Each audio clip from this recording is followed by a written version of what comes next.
It's on here now. The goalkeeper's beaten, and South Africa have done ሸገር ስፖርት 2010. ሰላም ጤና ይስጥልን፣ እንደምናላችሁ የተከበራችሁና የተወደዳችሁ የሸገር ስፖርት ዊዝ አበበ ግደይ የዩቲዩብ ቻናል ቤተሰቦቻችን በያላችሁበት እጅግ አስደሳች ጊዜን እያሳለፋችሁ እንደሆነ ተስፋ እናደርጋለን። መልካሙን ሁሉም ለናንተ እንመኛለን። ታዲያ ይህንን ሸገር ስፖርት ዊዝ አበበ ግደይ የሚለውን የዩቲዩብ ቻናላችንን ሰብስክራይብ አድርጉት፣ የደውል ምልክቱን ተጫኑትና አዳዲስ ፕሮግራሞችን ስንለቅ መልእክት ይድረሳችሁ። ላይክ በማድረግ እንዲሁም ደግሞ ሊንኩን ለሌሎች በማጋራት በተከታዮች ቁጥር እንድንበዛ የምንሰራቸው ፕሮግራሞችም ብዙ ሰዎች ጋር እንዲደርስ የምታደርጉትን ጥረት አጠናክራችሁ ቀጥሉ እንላለን። እስካሁን ላደረጋችሁልን ድጋፍ፣ እገዛ እና እኛን ለማንቃት ለሄዳችሁት ርቀት በሙሉ ምስጋናችን ትልቅ ነው። በጣም እጅግ በጣም አድርገን እናመሰግናለን። በነገራችን ላይ ዛሬ ቅዳሜ፣ ነገ እሁድ የሚደረጉ የእንግሊዝ ፕሪሚየር ሊግ ጨዋታዎች እኮ አሉ። አንጓጓም እንጂ ያው በብዙ ምክንያት አንጓጓም። ብዙ ነገር እያለቀ ነው። አሁን ለምሳሌ ከትናንት ወዲያ እኮ ማንቸስተር ዩናይትድ እና አትሌቲክ ቢልባኦ ሲጫወቱ እንደገና ደግሞ ብሬንትፎርድና ኖቲንግሃም ፎረስት እኮ ተጫውተው ኖቲንግሃም ፎረስት ተሸንፏል። ስለዚህ ብዙዎቹ ነገሮች ስላለቁ ኦልሞስት የወረዱትን ሙሉ በሙሉ አውቀናል ማለት እንችላለን። ኢፕስዊችን ዝም ብሎ እየተወተረተረ ነው እንጂ አይቀርለትም። እስከ አምስተኛ የሚለው ነገር ትንሽ ስሜታችንን ካልያዘን በስተቀረ ሌሎቹ ጉዳዮች በእንግሊዝ ፕሪሚየር ሊግ ላይ ያለቀላቸው ናቸው፣ ምንም ጥርጥር የለውም። ግን የሌሎቹ እንግዲህ እስከ አምስተኛ የሚደረገው ትግል የኖቲንግሃም ፎረስትም ደግሞ በስተመጨረሻ ላይ እየተንሸራተተ መምጣት ነው በቃ የተወሰነ ስሜታችንን ሊስብ የሚችለው ነገር እንጂ እንደ ሌላ ጊዜው ቢሆን እኮ ትልልቅ ጨዋታዎች የሚደረጉበት ወቅት እኮ ነው። ማለት ትኩረት የምንሰጣቸው ጨዋታዎች ቢሆኑ ኖሩ ወይም የሆነ ለውጥ ያመጣሉ ብለን የምናስባቸው አሁን ባለው ተጨባጭ እውነት እኮ ኖቲንግሃም ፎረስት ወጥቷል ከቻምፒየንስ ሊግ። አሁን ስድስተኛ ነው። ግን አሁን ለምሳሌ ሊቨርፑልና ቼልሲ እኮ ይጫወታሉ። አሁን ይሄ ጨዋታ በጣም ትልቅ ጨዋታ ነው ነበር ለቼልሲ አሁንም ትልቅ ነው። ሊቨርፑልም ደግሞ እንግዲህ ምንም ዋንጫም ባነሳም አጨራረሴን ግን የበለጠ እያሳመርኩ ነው የሚሄደው as higher as possible ይሉታል።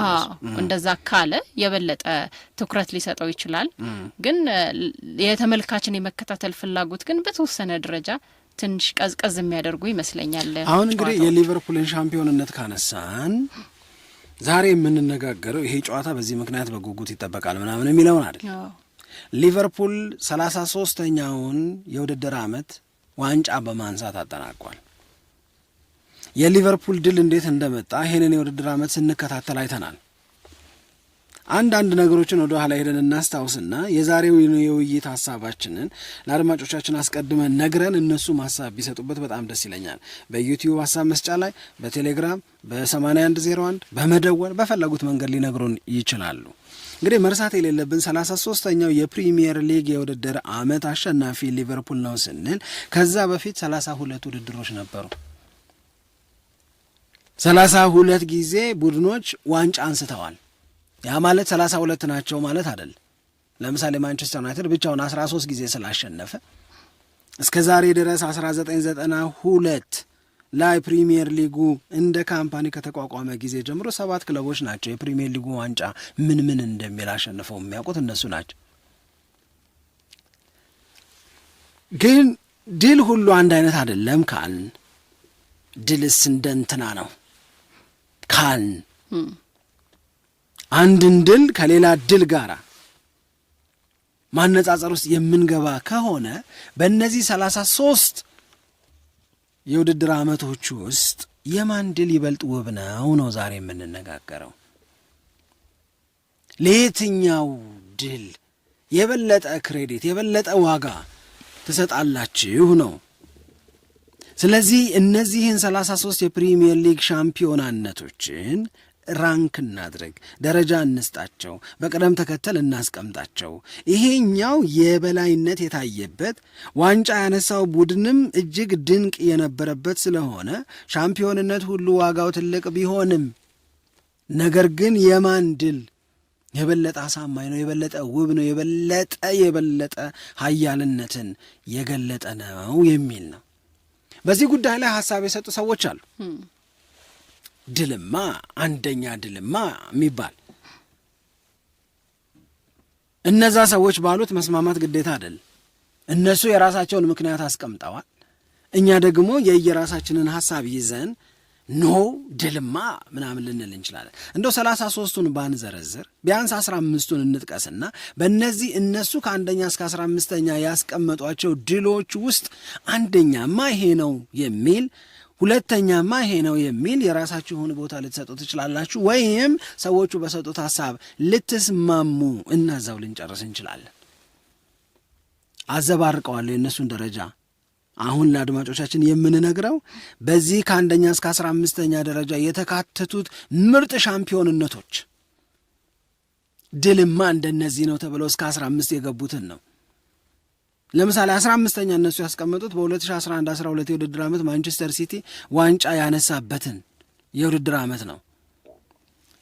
ከዛ በ1998-99 ማንቸስተር ዩናይትድ ዘ ትሪብል ዊነር የሆነበት የውድድር ዓመት አለ። ደረጃውን እየተናገርኩ አይደል። በ1995-96 ማንቸስተር ዩናይትድ ዋንጫ ያነሳበትም አለ። በ2012-13 ማንቸስተር ዩናይትድ ዋንጫ ያነሳበትም አለ። በ2001-2002 አርሰናል ሻምፒዮን የሆነበትም ተካቷል። 2008-2009 ማን ዩናይትድ የፕሪሚየር ሊጉን ዋንጫ ያነሳበት እዚህ ዝርዝር ውስጥ አለ እስከ 15 ባለው ውስጥ። የሞሪኒዮ የመጀመሪያው የውድድር ዓመት 2004-2005 ተካቷል። ቦታውን በኋላ እንነግራቸዋለን። በ92-93 የውድድር ዓመት ማንቸስተር ዩናይትድ የፕሪሚየር ሊጉን የመጀመሪያ የውድድር ዓመት ዋንጫ ያነሳበት እዚህ ውስጥ ተካቷል።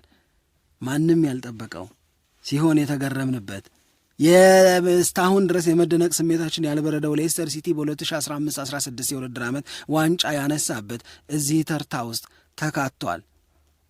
የአርሰናል ምንም ዋንጫ ያልተሸነፈበት እናም ሻምፒዮን የሆነበት 2003-2004 የሊቨርፑል 2019-20 የማንቸስተር ዩናይትድ 2007-2008 የማንቸስተር ሲቲ 2017-18 የውድድር ዓመት እነዚህ ሁሉ ከአንደኛ እስከ 15ኛ ደረጃ የተሰጣቸው ድልማ እንደነሱ ነው የተባለላቸው ናቸው።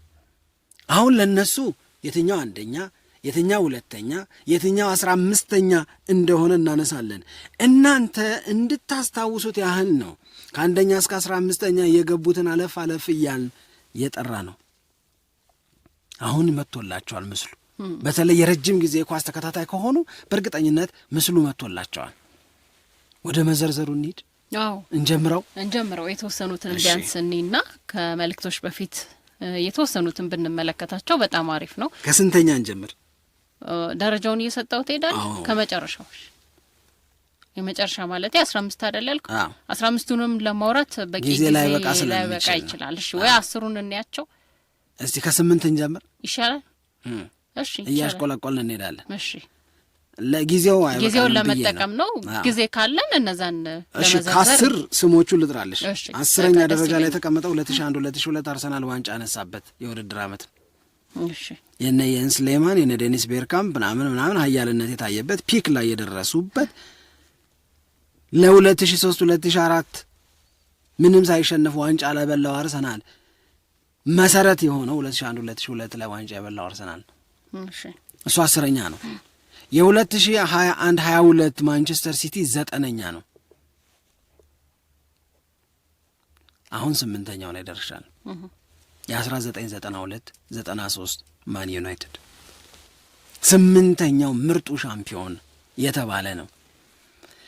ይህንን ቡድን ከአንዳንድ ሌሎች የውድድር ዓመት ላይ ሌሎች ክለቦች ወይም ራሱ ማንቸስተር ዩናይትድ ዋንጫ ከበላባቸው የውድድር ዓመቶች ያነሰ አድርገው የሚወስዱት አለ። ነገር ግን ማንቸስተር ዩናይትድ 13 ጊዜ የፕሪሚየር ሊጉን ዋንጫ አሸንፏል ስንል ለዚህ የኃያልነት ጅማሬ ጥንስሱ እርሾው መሰረቱ ይሄ 92-93 ላይ የነበረው ማንቸስተር ዩናይትድ ነው ብለው የሚያምኑ ሰዎች ናቸው። ይሄማ 8ኝነት ቢያንስ ይገባዋል የሚሉት አንድ የሚያነሱት ከዛ በፊት ማንቸስተር ዩናይትድ እንዴት ነበረ የሚለውን ነው። ከዛ በፊት ማንቸስተር ዩናይትድ እንዴት ነበረ ስትኝ 26 ዓመት ዋንጫ የሚባል ነገር አግኝቶ የማያውቅ ነበር። ወደ ኋላ ወደፊትስ ከዛ በኋላ ስትይ ደግሞ ከዛ በኋላማ 13 ጊዜ ፕሪሚየር ሊግን ዋንጫ አነሳ። ስለዚህ 92-93 በእነዚህ ገምጋሚዎች አይን የቀደመውን ታሪክ ያሻሻለ ከ26 ዓመት በኋላ ማንቸስተር ዩናይትድ ሻምፒዮን እንዲሆን ያደረገ ከ92-93 በኋላ ደግሞ ማንቸስተር ዩናይትድን ፍጹም ኃያል ያደረገ መሰረት የተጣለበት የኃያልነት መሰረት የተጣለበት ስለሆነ 8ኛ ቢያንስ ይገባዋል አሉ። ይሄ ምርጥ ነው ምርጥ አይደለም ምናምን እሱን ተውታል። ስለሱ አይደለም ጀስቲፋይ ላናደርግላችሁ እንችላለን ይላል። ተናግረን ላናሳምናችሁ ምናምን እንችላለን። ግን የ26 ዓመትን የተበላሸ ታሪክ ከቀየረና ከዛ በኋላ የ13 ዓመት ሻምፒዮንነትን ካመጣ ይሄ ድንቅ ዓመት ነው በሚለው 8ኛ ይግባለን ይላሉ። እነሱ አስገብተውታል። 7ኛ ቼልሲ ነው 2004-2005። እዚህ ጋር ማብራሪያ ሰጪዎቹ የተናገሩት ነገር በጣም ስለተስማማኝ እንዳለ ነው ማቀርበው። ሳምሪ እድሜያችሁ ከ25 ዓመት በታች የሆናችሁ 25 እና ከዛ በታች የሆናችሁ የምንላችሁን እመኑን ነው የሚሉት ሲጀምሩ። ይሄንን የምንላችሁን ካላመናችሁ በስተቀረ እንዴት ብላችሁ መጠየቃችሁ አይቀርም። ግን የምንነግራችሁ የእውነት ነው። ምንም ነገር ሳይጋነን ምንም ነገር ሳይቀየር ሳይቀባባ ነው የምንነግራችሁ። ምክንያቱም እድሜያቸው 25 አካባቢ ለሆኑ ሰዎች 25 እና ከዛ በታች ከሆኑ ሞሪኒዮ እያቃተው ሲመጣ ነው ትዝ የሚላቸው በአብዛኛው። ይሄ በማስተዋል እድሜያቸው ምናምን ላይ ሆኖ ሞሪኒዮ ሲገግም ሞሪኒዮ ቢባል አሁን የት ነው ያለው ምናምን ብለው ሊጠይቁ የሚችሉ የት ነው የሚለውን ይጠይቃሉ። ልክ ነሽ። ግን የሚያስታውሱትም ደግሞ የጨዋታ ምርጫው ምን ሲሆን ነው? መከላከል፣ አለመሸነፍ ሲሆን ሞር ፕራግማቲክ የሆነውን ሞሪኒዮን ነው የሚያውቁት። አሁን በ2004-2005 ሞሪኒዮ እንዲህ ያደርግ ነበር ብለሽ የ25 ዓመት በታችን ጎረምሳ ልታሳምኙ ስለሚከብድ እመነኝ እናቴ ትሙት ብለሽ ነው የምትነግሪው። ምለሽ አላየም ወይም ደግሞ ብዙ በማስተዋል ምናምን አላየም በሚል ነው እነሱ ያስቀመጡት። ስለዚህ ምን ይላሉ? for those of you under the age of about 25 who have only rarely known Jose Mourinho ሞሪኒዮን በተመለከተ ያላችሁ እውቀት ትንሽ ከሆነ ወይም በጥቂቱ ሞሪኒዮን የምታውቁ ሰዎች አሁን የምንናገረው ነገር ግራ ስለሚያጋባችሁ እመኑን ብለው ነው የሚጀምሩት። እኔ ይህንን ብዙ ጊዜ ብየዋለሁ እና በዚህ መንገድ ስለተገለጸ በጣም ደስ ይለኛል። የ2004-2005 የሞሪኒዮ ቼልሲ በህይወቴ ከምፈራቸው ከማከብራቸው ጎል ሲገባባቸው ዛሬስ ተሸነፉ ሳይሆን ጎል ያገባባቸው ቡድን ወየውለት ከሚያስብሉኝ ቡድኖች መካከል ይሄኛው ቡድን አንዱ ነው። የሞሪኒዮ የ2004-2005 ቼልሲ እስቲ ማን ወንድ ነው ጎል የሚያገባበት? ጎል ያገባበት ግን ካገባ ደግሞ አለቀለት። ድራሽሽን የሚያጠፋ ቼልሲ ሞሪኒዮ የሰራው። ይሄንን ስለ ሞሪኒዮ ስንናገር ግር የሚለው ጎረምሳ ወጣት እንዳይኖር ነው። ሞሪኒዮ ቼልሲን እንደያዙ ቼልሲ ብሪሊያንት ነበር።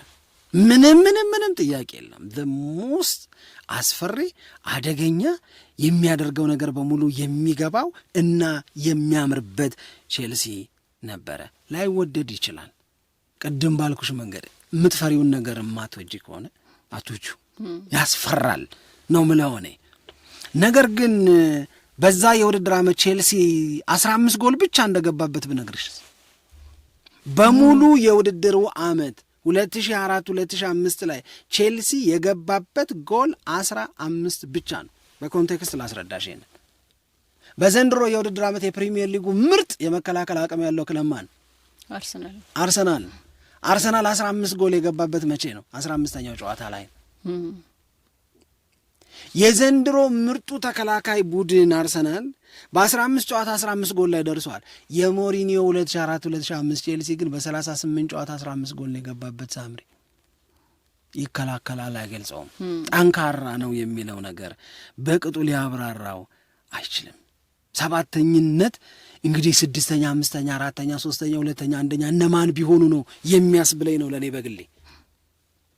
6ኛ 2018-19 ማንቸስተር ሲቲ። የ2018-19 ማንቸስተር ሲቲን የማደንቀው በማን ምክንያት እንደሆነ ብነግርሽ ክርክር ካለሽ ብታነሽ ሁሉ በጣም ደስ ይለኛል። ማንቸስተር ሲቲ በ2018-19 ዋንጫ መብላቱ አይደለም እኔ ማንቸስተር ሲቲን እንዳደንቀው የሚያደርገኝ ሊቨርፑል በ97 ነጥብ ዋንጫ አለመብላቱ ነው ሲቲን እንዳደንቀው የሚያደርገኝ። 97 ነጥብ ይዞ አንድ ቡድን የፕሪሚየር ሊጉን ዋንጫ ሳያነሳ የቀረው በዚህ ውድድር ዓመት ብቻ ነው። በ97 ነጥብ ሻምፒዮን ያልተሆነው በ97 ነጥብ ሻምፒዮን መሆን ያልተቻለው ከዛ በላይ ማድረግ የሚችል ቡድን ስላለ ነው። ስሙ ሲቲ ነው። ውድድር ዓመቱ 2018-19 ፒሪየድ በቃ አለቀ። የምታደንቂው ራሱ መስራት በቻለው ነገር አይደል። ሊቨርፑል ያንን ሁሉ ነገር አድርጎ ዋንጫ እንዳይበላ ያደረገው ከዛ የበለጠ ጉብዝና እንደነገርኩሽ ነው። በሌሎቹ ቀሪ የውድድር ዓመቶች 97 ነጥብ ለዋንጫ ክብር የሚያበቃ እንዴት ሰራው እንዴት አደረገው የሚያስብል ነው። ግን ሲቲ የሚባል ደግሞ ዱብዳ ከዚህ በላይ ማድረግ የሚያስችልና የ97 ነጥብን ሁለተኝነት ይበቃል ያስባለ ስለሆነ 6ኛ ደረጃ ላይ ተቀምጧል። 2015-16 ሌስተር ሲቲን ባላብራራውም ችግር ያለው አይመስለኝም። ማንም ይስማማል አይደለም። በጣም የተለየ ነገር ነው። 5ኛ ነው ግን እሱ ግን ሁሌ በምሳሌነት የሚጠቀስ ነው ይሄ የሌስተር ሲቲ ድል አይደለም። ብዙ ጊዜ በቃ ተደጋግሞ የማይመጣ ከስንት ጊዜ አንድ የሚከሰት ስለሆነ ያንን በምሳሌነት ታነሳዋለህ። ልትረሳውም ደግሞ አትችልም። ብዙ ጊዜ በቃ ይነሳል እና የሌስተር ሲቲ ላይ ብዙ ክርክር መግጠም የሚቻል አይመስለኝም። ምናልባት ደረጃው ላይ ሰዎች ላይስማሙ ይችላሉ። አንቺ አትስማሚ? 5ኛ እኔ እስቲ ሌሎቹ ላያቸዋ እኔ ግን እስማማለሁ። አረ ግን አሁን ከዚህ ከእንትኑ መብለጥ ነበረበት ከማንቸስተር ሲቲ 2018-19 አዎ አረ በእውነት የሚበልጠው ለምንድን ነው የማንቸስተር ሲቲ ኤክስፔክትድ ነው ሳምሪ። የማንቸስተር ሲቲ አቅሙ ይታወቃል። አቅሙ የተገነባው እንዴት እንደሆነም ደግሞ ይታወቃል። ስኳዱ እኮ ያስፈራ ነበር በዛ የውድድር ዓመት። የገቡትን አይተን ወር ብለን ተቀያሪ ወንበሩ ላይ ያሉትን ሲያሳዩን የምንደነግጥበት የውድድር ዓመት እኮ ነው ያ የውድድር ዓመት። ገብቶሻ? በዛ ስኳድ ይሄንን ሲሰራ ክሬዲት አትሰጭም ማለት አይደለም። ግን ራኒየሪ በ2015-16 እነዛን የሌስተር ሲቲ ተጫዋቾች ካልተሸወድን ስልሽ እንጎሎ ካንቴን አሁን ካወቅነው በኋላ እንጎሎ ካንቴ እኮ ምናምን ካላልን በስተቀር የቆየውን እውቀታችንን እንደዛን ጊዜ እውቀት አድርገን ካልተሸወድን በስተቀር ማህሬዝን የመሰለ ልጅ ይዘው የሲቲ ትዝታው እየገባብኝ እንደምናገር ካልሆነ በስተቀር ገብቶሻል። ብዙዎቹን ተጫዋቾች ከዛ በኋላ በገቡበት ክለብ ነው የምናስታውሳቸው። ማጓየር ብቲ ሁዝ ብቲ እንጎሎ ካንቴ ብቲ ቫርዲ ማንንም ሞርጋን የሚባል ልጅ ነበር። እነዚህ ልጆች በሙሉ ተይዘው ያንን አስደናቂ የውድድር ዓመት አሳልፈውማ ለእኔ ገርመኛል። አንድ ጊዜ መንገዱን ካገኙት በኋላ በፍጹም ወደኋላ ለመመለስ አልፈቀዱ። ራሳቸውን ያጀገኑበት ነው እና እንዳልከው ነው ደግሞ ብዙዎቹን የሌስተር ሲቲን ተጫዋቾች ከዛ በኋላ በዛ ክለብ ውስጥ እኮ በተለይ ነጥረው የወጡት አልቀጠሉ። ቫርዲ ብቻ ነው። እኔ ብዙ ተጫዋቾች ዳኒ ድሪንክዋተር የሚባል ተጫዋች ራሱ አስታውሳለሁ። አሁን ስሙ ምን ምክር ነው የሚመስለው ምናምን እያለን ሁሉ እና ልክ ነው። ይሄ በጣም አስደናቂ ድል ነው የ2015-16 የውድድር ዓመት እና ተመልሶ የሌስተር ሲቲ እኮ ዋንጫ የማሸነፍ እድል እኮ 5000-1 እኮ ነበር። ታስታውሻለህ እንዴ? ሪል ሚራክል ማለት ይሄ ነው። በነገራችን ላይ የማንቸስተር ሲቲ ብቃት ነው፣ ጉብዝና ነው። በተገነባ አቅም የመጣ ጉብዝና፣ በተገነባ አቅም የተገኘ ሻምፒዮንነት ነው። ይሄ ግን ሚራክል ነው ለኔ። ለተአምር ያለኝ ቦታ ትልቅ ስለሆነ 5ኝነት ይገባዋል ለምልሽ ተአምር ነው። ሞሪኒዮ ያለውን ነግሬሻለሁ እንዴ ከዚህ በፊት የትኛው የፈርጉሰንንና እንትናን አነጻጽርልኛል ጋርዲዮላን ከጋርዲዮላና ከፈርጉሰን ማን ይበልጣል አሉት። ማን ነው ድንቅ ነገር ያደረገው? ማን ነው የተለየ ነገር ያደረገው? በፕሪሚየር ሊጉ ሁለቱም ጎበዞች ናቸው። ሁለቱም አሸናፊ ቡድን ገንብተዋል። ሁለቱም ተደጋጋሚ ድሎችን አግኝተዋል። የማን ድል የበለጠ ታደንቃለህ አሉት። የራኔሪን አላለ? አስታውሳለሁ። የሚደንቀኝ የራኔሪ ነው አለ። ትክክለኛ የሚደንቀኝ የራኔሪ ነው አለ። እሱ ነው የማይቻለው ነው የቻለው ነው የሚለው እሱ። የነሱ የ2007-2008 ማንቸስተር ዩናይትድ ምንም ቢያደርግ አይደንቀኝም ማለት ትልቅ ቡድን ነው የተገነባው። የ2017-18 ሲቲ አይደንቀኝም አለ። ይሄ ግን በጣም ነው የሚደንቀኛል እና ለሞሪኒዮ ከፈርጉሰንና ከጋርዲዮላ ሲባል ራኒሪ ብሎ የመለሰበት ለእኔ በጣም በጣም የተለየ ቦታ እሰጠዋለሁ። አሁን የቀረን ሳምሪ 4ኛ 3ኛ 2ኛና 1ኛው የምር ጀግንነት፣ የምር ታላቅነት፣ የምር ሻምፒዮንነት የትኛው ነው? የዘንድሮ ሊቨርፑል እዚህ ውስጥ ይገባል? ከ4 ከ3 ከ2 ከ1 ይገባል? እስከ 5 ያለነውን ተናግረናል። ይገባል ወይስ አይገባም? እሺ እስከ 5ኛ ድረስ ያሉትን ስናይ ነበረ። ስለዚህ በቀጥታ 4ኛ ላይ የተቀመጠው ሻምፒዮና እና በጣም ብዙ ሰዎች የተደነቁበት የሚስማሙበት ወይም በጣም ቆንጆ ድል ነው ተብሎ የሚጠራው በእንግሊዝ ፕሪሚየር ሊግ ላይ ብቻ ነው ትኩረት አድርገን እያወራን ያለ ነው። የትኛው የውድድር ዓመት ላይ የተገኘው ድል ነው? 2007 2008 ሻምፒዮን ማንቸስተር ዩናይትድ 4ኛው ምርጡ የፕሪሚየር ሊግ ዋንጫ አነሳስ በጥንካሬ በጉብዝና በእውነተኛ ኃያልነት የተገኘ። ትንሽ ማስታወስ ይፈልግ ይሆናል የረሱ የዘነጉ ካሉ፣ ግን ልክ ማስታወስ ስንጀምር ውይ ይገባል፣ ውይ ልክ ነው በጣም የሚሉ ግን ይመስለኛል። እናስታውስ። አንዳንዶች ምን ይላሉ መሰለሽ፣ በጣም ከባዱ ስራ ፈርጉሰን ካሸነፏቸው የፕሪሚየር ሊግ ዋንጫዎች ውስጥ የሚሻለውን መምረጥ ሊሆን ይችላል ይላል። ነገር ግን በማንቸስተር ዩናይትድ ማሊያ በጣም ጠንካራ፣ በጣም ኃያል፣ ለማንም የማይመለስ፣ ለማንም የማይበገር የእውነት ምርጥ ከሚባሉት የማንቸስተር ዩናይትድ ቡድኖች መካከል በ2007-2008 ማንቸስተር ዩናይትድ ቤት ያየነው ነው ይላል። ይሄ ቲም ስፔሻል፣ እኔም እስማማል። የእውነት በጣም የተለየ ቡድን። ይሄንን ቡድን የተለየ የሚያደርገው አንድ በእንግሊዝ ፕሪሚየር ሊግ ኳስ ማየት ከጀመርንበት ጊዜ ጀምሮ ቤስት የዲፌንስ ፓርትነርሺፕ የነበረው ወይም የዲፌንስ ኮምቢኔሽን የነበረው ቡድን ነው። እነ ሪዮን ነው እያነሳን ያለ ነው፣ ፈርዲናንድ እነ ቪዲችን ነው እያነሳን ያለ ነው። ጀግንነት ምን ይመስላል ቢሉ ቪዲችን ነው ምለው። የጀግንነት መልኩን ሳል ቢባል ፈርዲናንድን ስዬ ብሰጥ ኤክስ አልደረግ። የእውነቴን ነው የምነግርሽ። በዛን ጊዜ የነበራቸውን ጉብዝና፣ በዛን ጊዜ የነበራቸውን ኃያልነት። ግን ያ የማንቸስተር ዩናይትድ ቡድን በመከላከል አለት ነበረ ብቻ ሳይሆን ብለሽ የምትገልጪው ጎል ቀልዶ ደግሞ የሚያገባ ደግሞ አቅም አለ። ሮናልዶን ይዟል። ሮናልዶ ለማንቸስተር ዩናይትድ በተጫወተባቸው ዓመታት በአንድ የውድድር ዓመት ብዙ ጎል ያገባው በዚህ የውድድር ዓመት ነው፣ በ2007-2008 ነው። ከሮናልዶ ጎን ቴቬዝ አለ። እዛ ጋ እንደገና ዌይን ሩኒ አለ። ሩኒ፣ ሮናልዶ፣ ቴቬዝ።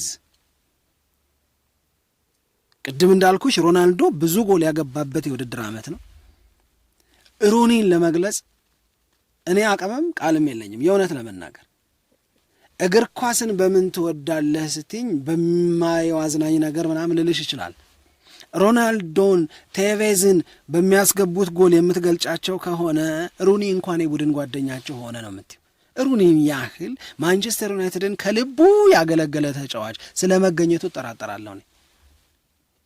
ሩኒ ምንም ለመሆን ለማንቸስተር ዩናይትድ የተዘጋጀን፣ ሩኒ ግለኝነት የሌለው ሰልፊሽነስ የማያጠቃው ዋናው ቁም ነገር ማንቸስተር ዩናይትድ ድል ያድርግ እንጂ ማንቸስተር ዩናይትድ ያሸንፍ እንጂ ሮናልዶ አገባው፣ ቴቬዝ አገባው፣ ኤቭራ አገባው፣ ፈርዲናንድ አገባው ግድ የለውም። ስለ ቁጥሮቹ ሳይጨነቅ እኔም እኮ ራሴ በሞክረ እኔም እኮ ራሴም ባገባ የእኔ ቁጥር እኮ እያደገ ይሄድና ምናምን ሳይል ከልቡ ማንቸስተር ዩናይትድን ያገለገለ መመራትን፣ መጠቃትን፣ ብልጫ መወሰድን የማይቀበል የትኛውንም ዋጋ የሚከፍል ተጫዋች ማለት ወይን ሩኒ ነው። he was in his peak form በዛ የውድድር ዓመት። ቴቬዝም ሮናልዶም ያኔ ነው ማንቸስተር ዩናይትድ በመልሶ ማጥቃት እንዴት አይነት ቡድን እንደነበረ ማስታወስ ያኔ ነው። ይገሉሻል ነው የምልሽ። ከኋላ ይከላከላሉ። በጣም ፈጣን የሆነ ትራንዚሽን አለ ከመከላከል ወደ ማጥቃት። ሮናልዶ ሲሮጥ፣ ሩኒ ሲሮጥ፣ ቴቬዝ ሲሮጥ ማን ጎበዝ ያቆማቸው ነበር? 2007-2008 ማንቸስተር ዩናይትድ ጉብዝናውን ለመግለጽ አንድ ምሳሌ የምጠራው ከፕሪሚየር ሊጉ ወጥቼ በዛው የውድድር ዓመት ቻምፒዮንስ ሊጉንም ስላሸነፈ ነው። ቻምፒዮንስ ሊጉን ሲያሸንፉ ያ ማለት ይሄ የማን ነው ጆን ቴሪ በሪጎሬ ሲለያዩ አኔልካ የሳተበት ጆን ቴሪ የሳተበት ጆን ቴሪ ተንሸራቶ ወድቆ ዝናብ እየዘነበ አቭራም ግራንት የያዙት ቼልሲን ማለት ነው። አቭራም ግራንት የያዙትን ቼልሲ አሸንፈው የቻምፒዮንስ ሊግን ዋንጫ ያነሱበትም ጭምር የውድድር ዓመት ነበር። በጣም ጠንካራ ነበር ማንቸስተር ዩናይትድ እና ቼልሲን ማሸነፍ ብርቅ ነው እንዴ የሚል ከተገኘ ወይም የሚኖር ከመጣ ለማስታወስ ያህል በዚህ መንገድ የገለጽ ነው። ማንቸስተር ዩናይትድ አንደኛ ሆኖ የውድድር ዓመቱን ሲጨርስ ቼልሲ ሁለተኛ ነበር የሆነው በፕሪሚየር ሊጉ። በማንቸስተር ዩናይትድ በ2 ነጥብ ብቻ ነበር የተበለጠው። ሁለተኛ የቼልሲን ጥንካሬ ከታህሳስ ወር አጋማሽ ጀምሮ አንድም ጨዋታ አልተሸነፈም ቼልሲ ከታህሳስ አጋማሽ አንስቶ። አሁን ይገባናል ይመስለኛል ረጅሙን ጊዜ ካለመሸነፍ ነው ያጠናቀቀው። በቃ ከታህሳስ አጋማሽ ማለት የቦክሲንግ ዴም ከመምጣቱ በፊት ማለት ነው። በቃ ከዛ በኋላ ያለውን ጨዋታ አንድም አልተሸነፈም። እሱን ቼልሲ ነው በቻምፒዮንስ ሊግ ይሄ ማንቸስተር ዩናይትድ ያሸነፈው። ታዲያ አራተኛ ምናምን ልትሉ ትችላላችሁ፣ ግን 2019-20 ሊቨርፑል ደግሞ ሶስተኛ አለ። ምን ላርገው ይሄንንስ? የ2019-20 ሊቨርፑል ከ30 ዓመታት ቆይታ በኋላ ሊቨርፑል ለመጀመሪያ ጊዜ የፕሪሚየር ሊጉን ዋንጫ እንዲያሸንፍ ያደረገ እንግዲህ ሊቨርፑል በእንግሊዝ በጣም ትልቅ ታሪክ አላቸው ከሚባሉት ክለቦች አንዱ ሆኖ ለ30 ዓመት የፕሪሚየር ሊግን ዋንጫ አሸንፎ ሳያቅ የቆየ ይሄ የ2019-20 የየርገን ክሎፕ ሊቨርፑል ግን ኦልሞስት በቃ ይሄ በቃ ቶፕ የሚባለው ፎርሙላ የደረሰበት አስገራሚ የሚያምር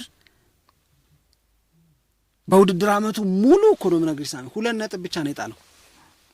እንዴት ካልገረመሽ እንግዲህ ምንም ማድረግ አልችልም። በሙሉ የውድድር ዓመቱ 2 ነጥብ ነው የጣለው። እኔ እንዴት ላነሳው ይሄ በቃ በቂ ነው። ምንም ኤክስፕላኔሽን አያስፈልገውም። በአንድ የውድድር ዓመት 2 ነጥብ መጣል ብቻውን በቃ ምን አይነት ሊቨርፑል እንደነበረ በሙሉ የውድድር ዓመቱ አይደል ከመጀመሪያዎቹ 27 ጨዋታዎች 2 ነጥብ ብቻ። እሺ 27 ጨዋታ ማለት እኮ የውድድር ዓመቱ ሊያበቃ 11 ጨዋታ ሲቀረው ማለት ነው። ብዙ ነው። 27 ጨዋታ ማለት ከ27 ጨዋታ ሲባዛ በ3 ልታደርግ የምትችው 81 ነጥብ ነው ሊገኝ የሚችለው። ይሄ እኮ ሻምፒዮን ለመሆን የሚያበቃ ነጥብ ነው። 27 ጨዋታ ተጫውተው 81 ነጥብ ማግኘት ሲገባቸው እነሱ 79 ነጥብ ነበር ያገኙት። ይሄን ያህል ድንቅ ነው። ይሄን ያህል ድንቅ ነው የእውነት ለመናገር እና የየርገን ክሎፕ ስታይል ኦፍ ፕሌይ በደንብ የተገለጠበት በደንብ የታየበት መሐመድ ሳላ፣ ሳዲዮ ማኔ፣ ሮቤርቶ ፊርሚኖ የእነሱን ጥምረት ልትረሹ አትችል እና እነዚህን ልጆች የያዘ ሊቨርፑል 2019-20 ይሄ ሊቨርፑል ቡድን የሚነሳበት አንድ ነገር ቢኖር እድለቢስነቱ ያው በኮቪድ ምክንያት ያለ ደጋፊ ዋንጫውን ተቀብሎ በሉ እኮ ነው የተባለው። እስካሁን ድረስ ትዝታ የሚሆነንን ብዙ ሴሌብሬሽን ያላገኘንበት ነው። እንደውም የዘንድሮውን የውድድር ዓመት ነው በሴሌብሬሽን ደረጃ ምናስታውሰው። ከ35 ዓመት በኋላ ለመጀመሪያ ጊዜ ነው ዋንጫ ያነሳ ነው ብለው የተናገሩት እኮ ካለ ደጋፊዎቻቸው ስለነበረ ነው። የ2019-20 የውድድር ዓመት ሻምፒዮናነታቸው ያልደመቀው እና ካለ ደጋፊ ምንም የምታደርገው ነገር የለም እና ያንን ለማካካስ ነው ዘንድሮም በጣም የተለየ ሴሌብሬሽን ያሳዩ ነው። እና በጣም ልክ ነው ደግሞ እንዳልከው በጣም ጠንካራ ሊቨርፑል ነው የነበረው። ብዙዎቹን ተጫዋቾች ምንረሳቸው አይመስለኝም። ስለ ፊርሚኒዮም ለብቻ የሆነ ነገር መናገር ይቻላል። ስለ መሐመድ ሳላ እስካሁንም እየተናገርን ነው። ሳዲዮ ማኔም እንደዛው። ብዙዎቹ ተጫዋቾች በጣም ጠንካሮች ነበሩ እና የየርገን ክሎፕ ሊቨርፑል ደግሞ በቅድ ነው ይመስለኛል ልክ ወደ ሊቨርፑል ከመጡ በኋላ 3 ዓመት ነው የምፈልገው ከዛ በኋላ ከ3 ዓመት በኋላ ነው ዋንጫ ማነሳው ብለው የተናገሩበት ወቅትም እንደነበር እናስታውሳለን። ድንቅ ነው። እሱም በጣም ቆንጆ ቡድን ነው የነበረው። በጣም ቆንጆ ቲም ነው የነበረው። እሺ ሁለተኛ ሊሆነቶች እኮ እስቲ መጠብቃቸው አሉ አንደኛውን ነው የምጠቅሰው። ሁለተኛውን ትታ ሁለተኛውን በኋላ ከምር ነው። እሺ እንዴት አይነት አካሄድ ነው? የትኛው ይሻላል? እሺ ሁለተኛውን ልጥቀስ። አንቺ ልጠቅሰው ችግር ለአንቺ ግን ንገረኝ እስቲ። እኔ ከዚህ በኋላ የምጠብቃቸው ሁለቱን አንደኛ የአርሰናልን እጠብቃለሁ ኢንቪዚብሉን። እሺ ከዛ ደግሞ የእንትኑን ቅድም መካተቱን ስትዘረዝር እርግጠኛ አይደለሁም እንጂ ይሄ የ2012 ነው አጉዌሮ ማንቸስተር ሲቲ ዋንጫ ያነሳበት እሱ 2011-12 8 ውስጥም የለም እሱ። እሱን ጠብቅ ነበር እውነት አንድ አሶጭና እሱን ከታችሽ ከዚህ ውስጥ እኔ ላስወጣ የምችለው ትዝታ የሌለኝ ነው። ስለዚህ ፍርድ አይሆንም ማሱ እሱ እንደዛ ነው። ፍርድ ስለማይሆን ይቀር ዝም ብሎ በተራ እንዳላቀያየምሽ ይቀር። ልክ ነው። ሁለተኛ አርሰናል 2003-2004 the invincible ምንም ያልተሸነፈው አርሰናል። እንግዲህ እስካሁን ድረስ ይህንን ታሪክ የተካከለ ሌላ የለም የፕሪሚየር ሊጉ ዘመን ላይ ማንም ሌላ ማንም አላደረገውም። ይሄንን በ2003-2004 አርሰናል ያደረገውን ነገር ግን የሚነጫነጩ ግን አሉ። የሚነጫነጩ ሰዎች የሚያነሱትን ሀሳብ ላንሳና በምን ፉርሽ እንደሚደረግ ደግሞ ልናገረው። ልክ ነው፣ አንድም ጨዋታ ሳይሸነፉ ዋንጫ በልተዋል፣ ይሄ ትልቅ ነገር ነው ይሉና ግን አላቸው ግን 12 እኮ አቻ ወጥተዋል ይሉሻል። ግን እኮ በካፕ ጨዋታዎች እኮ ተሸንፈዋል፣ ሊግ ላይ ብቻ ነው ሊሉሽ ነው እንጂ እንደውም የ2002 አርሰናል አይሻልም ይላሉ። ሊያከሽፉ ነው ያኮ ይበልጣል ያኮ ታላቅ ነው ምናምን የሚል ነገር ያነሳል። ኦኬ እነዚህ ነጥቦች ይነሳሉ። እዚህኛው ቡድን 12 ያቻ መውጣቱ የ2002 ቡድን ከዚህኛው ይልቅ ይሻል ነበረ። በካፕ ጨዋታዎች ማለት ኤፍ ኤ ካፕ፣ ካራባው ካፕ አይነት ጨዋታዎች ላይ ደግሞ ይሸነፍ ነበረ የሚል ነገር ያነሳሉ። ነገር ግን እነዚህ ነገሮች በእኔ ተቀባይነት የላቸውም። ባንቺ ያንቺን ሀሳብ ልትሰጪ ትችላለሽ። የማልቀበላቸው ለምንድን ነው? አንድ ሌላ ማንም አላረገው። እስቲ በካፕ እየተሸነፍክ በፕሪሚየር ሊግ ሳትሸነፍ ግን ውድድር አመቱን ጨርስና ዋንጫ ብላ እስቲ ቻል። መጀመሪያ ለማጣጣል እኮ አንቺም የቻልሽውን እኔም የቻልኩትን የቻል ነው አይደለ? የሚቻል ነው ብለን የምናጣጥለው ያልተቻለን ነገር በሌላ በማንም ያልተደረገን ነገር በፕሪሚየር ሊጉ ዘመን ያ ማለት ከ92-93 የውድድር አመቱ ወዲህ ይህንን ታላቅ አይደለም ብዬ ልቀበል አልችልም። ናቹራልም አይደለም፣ ጤነኝነትም አይደለም፣ እውነት ለመናገር አይደለም። ይሄ ይነሳል። ነገር ግን ደግሞ ሙሉ የውድድር አመቱን አንድም ጨዋታ ሳይሸነፉ መቀጠል እንዴት ድንቅ አይደለም ልትይ ትችያለሽ? ጤነኛ ከሆንሽ እንዴ በጣም ድንቅ ነው እኮ ይሄ በጣም በጣም በጣም ድንቅ ነው። በዛ ላይ ደግሞ ይሄንን ሲጫወቱ የመከላከል ቡድን ሆነው እኮ አይደለም። they were playing a beautiful game። የስታይሉ የጨዋታው ስልት በጣም የሚያምር ብዙ ሰው በአርሰናል ደጋፊነት ፍቅር የተነደፈው እኮ ያኔ ነው። አርሰናልን ለምን ትደግፋለህ ብለሽ ኦቨር ዘ ስትሪት ሂድና ማንንም ጠይቂ፣ የሚጫወቱት ኳስ ደስ ይለኛል ነው የሚል ኳሱ ስታይል ኦፍ ፕሌያቸው በጣም ደስ ይለኛል። እንደዛ ያለ ሸጋ ኳስ እየተጫወትሽ ሙሉ የውድድር አመት አለመሸነፍ በጣም ከባድ ነው። ማንም እዛ ላይ አልደረሰም። እኔ ይቅርታ አድርጌልኝና አርሰናልም ራሱ ይሄንን የሚደግመው አይመስለኝ። እስካሁን አልተደረሰም። ከተደረሰ እንደ ልዩ ነገር ይነገራል። ከተደረሰ እንደ ልዩ ነገር የሚነገረው አርሰናል በ2003-2004 ሲያደርገው ልዩ ስለነበረ ነው። ይሄ ማጣጣያ ነገሮችን ለቅመሽ ላውጣ ካልሽ ልታውጪ ትችያለሽ እንጂ ይሄማ በጣም በጣም በጣም በጣም በጣም የተለየ ነገር ነው። ጋውል ስለማፍረሻ ነገሮች ካወራን እኮ ሌሎቹን ክለቦች ላይ ማታፋረሽው ነገር አለ፣ የምታወጣው ነገር ይኖራል። አዎ ዳኛው ትዝ ይለኛል እንትን ጨዋታ ላይ ፔናልቲ የተሰጣቸው ምናምን እያልሽ እኮ ልታፋረሽ ትችያለሽ። አይ ለሌሎቹም እስካሁን ለጠራናቸው ክለቦች ለምሳሌ ሌስተር ሲቲ ሌሎቹ እኮ ተዳክመው ነው ሌስተር ሲቲ ምናምን ብለህ የሆነ ማጣጣያ ነገር ልታነሳ ትችላለህ። ግን ድሉን እንዳለ ማክበር ላይ ብቻ ፎከስ ብናደርግ ነው ታላቅነት የታየበት ነው። ምንም ጥያቄ የለውም፣ ታላቅነት የታየበት ነው።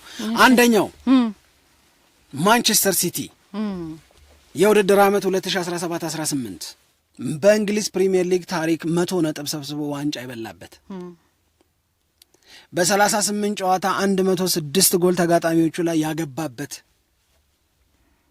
በአማካይ በአንድ ጨዋታ 3 ጎል ተጋጣሚዎቹ ላይ ኦልሞስት ወደ ማግባት የተቃረበበት ማንም ያልተረፈበት ሁሉም የተቀጠቀጠበት በሲቲ ልክ ነው። በቃ ይሄ በቂ ነው። በጣም በቂ ማብራሪያ ይሻላል። ሌላ ነገር ባጨምር ይሻላል። ሁሉም የተቀጠቀጠበት እሺ ላይ ልክ ነው። 100 ነጥብ 106 ጎል አጉዌሮ፣ ስተርሊንግ ምናምን ሲልቫ ምናምን እያልሽ የምትሄጂበት ብዙዎቹን ሪከርዶች የፕሪሚየር ሊጉን ሪከርዶች ሽባ ያረጋበት ነው የሰባበረበት የውድድር ዓመት የማንቸስተር ሲቲ እና በጣም የሚገርሙ ናቸው። ብዙ ትዝታ አለን እዚህ 8 ውስጥ ማንቸስተር ዩናይትድ 2 ጊዜ እንደዚሁም ደግሞ ማንቸስተር ሲቲ 2 ጊዜ ተጠቅሰዋል እና ሲቲ ከዛ በተጨማሪም ደግሞ ሊቨርፑል፣ አርሰናል እንደዚህ የተጠቃቀሱ ናቸው። ሌስተር ሲቲ፣ ቼልሲ የተጠቃቀሱ ናቸው። ግን በጣም ጥሩ ትውስታ ይኖረናል ይሰጠናል ብዬ ነው ማስበው። ቆንጆ ቆንጆ ነጥቦች ተነስተዋል። የእነሱን ሀሳብ ደግሞ ይንገሩ። በዚህ ደረጃ ለመስማማት ይቻላል። የእናንተን ትዝታ ደግሞ ማምጣት ይቻላል። ለምሳሌ 98-99 ማንቸስተር ዩናይትድ እዚህ ውስጥ መግባት አለበት። ለምሳሌ ማንቸስተር ሲቲ 2011-12 አጉዌሮ እዚህ ውስጥ መግባት አለበት። 2001-2002 አርሰናል መግባት አለበት ምናምን ሊባል ይችላል። ሰው የፈለገውን አስተያየት መስጠት ይችላል። የተባለውን ስንናገር የእናንተን ለመናገር እድል ታገኛላችሁና በዛ አግባብ ውሰዱት ነው የምንለው። አብራችሁን ስለነበራችሁ እጅግ በጣም አድርገን እናመሰግናለን። ኢትዮጵያ ለዘለዓለም ትኖር።